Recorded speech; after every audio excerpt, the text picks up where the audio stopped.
Gde ste bre ljudi? Evo nas ponovo u Serbian Gainesville itd. Danas ćemo snimati neke nove klipove.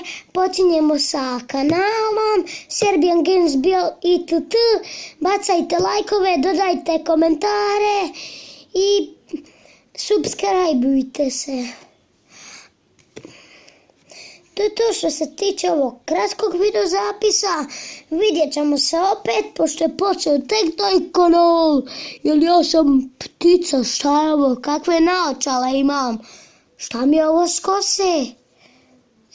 Šta mi je kapa tu, a kosa mi tu? Ova kapa mi treba biti ovdje, a naočale ovdje. Šta je ovo ljudi moji? A ovdje su mi usta. Trebaju mi ovdje biti kljun, a ovdje su mi usta. Kakva mi je to čudna glava. I to je to što se tiče ovog klipa. Vidimo se vrlo uskoro. Ćao. Jel ja gledam baš se ravno u kameru? Gledam baš se ravno u kameru. Sad ne gledam.